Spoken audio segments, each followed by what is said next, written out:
With this piece of language analysis, you will look at 3 pieces. So one is a cartoon.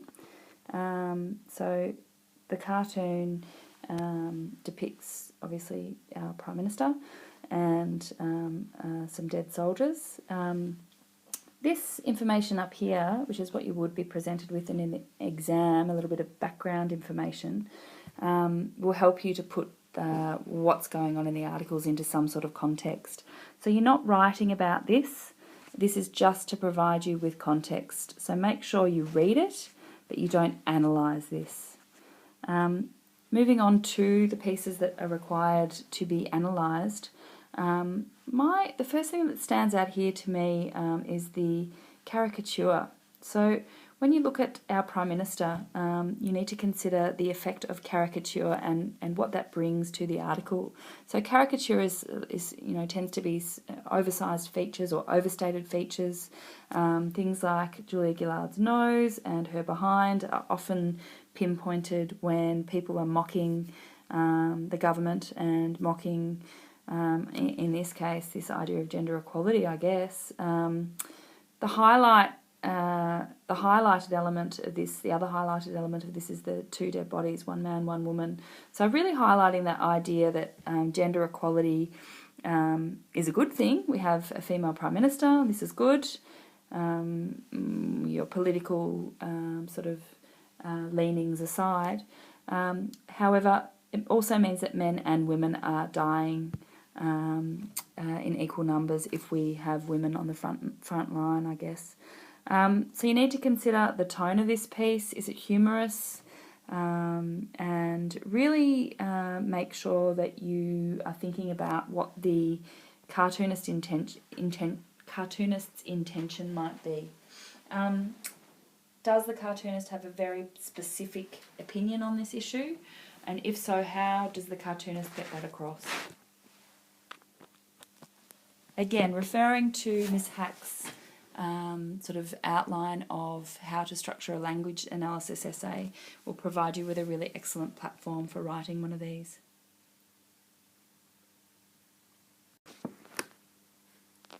In this article by Greg Sheridan, the foreign editor for The Australian from 2011, Greg Sheridan argues that women have no place in combat, which is obvious from the headline.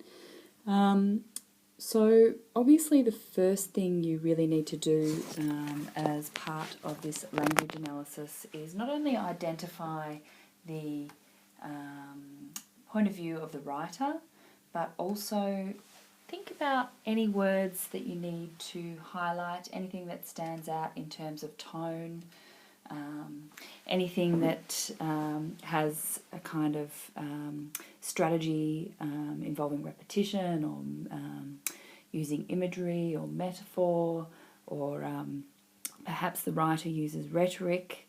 Any of these things that you can refer to from your textbook will assist you in writing your language analysis. So what you need to do is go through the piece and just basically have a look at the various things I've highlighted and have a think about what you could say about some of these highlighted elements. I won't go through every single thing I've highlighted and why, because that's your job. This is to provide you with a little bit of direction. You'll notice that there is quite a bit of repetition.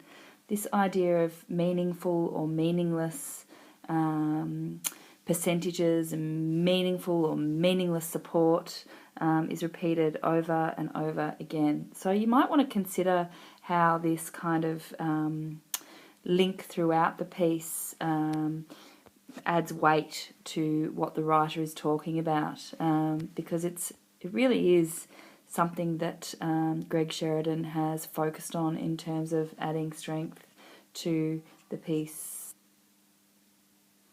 Right, so what we need to do is focus on the acts of repetition, some stylistic elements. So these single sentences here, have a look at the way they add weight to the writer's point of view.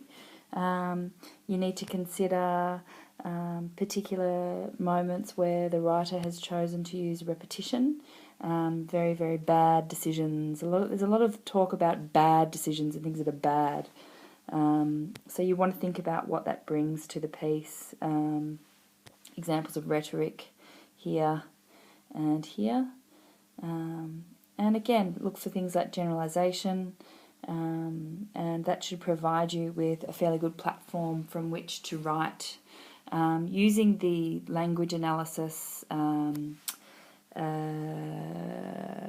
plans and the link on STL Link for how to write a language analysis essay will help you structure this, but this is what you'd be looking for in this piece.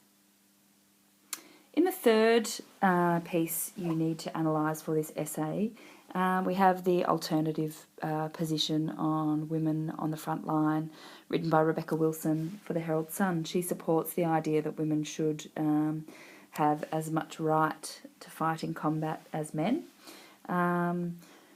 What I've done here is go through and highlighted the things that stand out to me. This idea of sexist, macho, arch-conservatives coming out of the woodwork brings about ideas of sort of this old-fashioned mentality, war being a last bastion of all that many men believe, this men's club idea, again, all quite sort of old-fashioned references.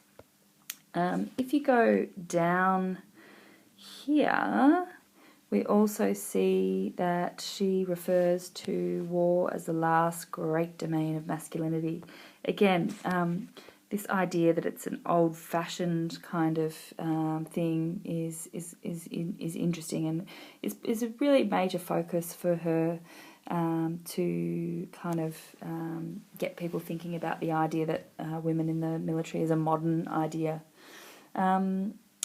I like the way she looks at this sort of friends of hers at school wanting to join. She really makes the personal political here. So you want to think about how that act of rendering the personal, her personal experience with the women she knew in high school being great candidates for soldiers. You want to think about how that sort of personal, anecdotal stuff brings an element of political tone to the article. Even though it is anecdotal, she makes the personal political.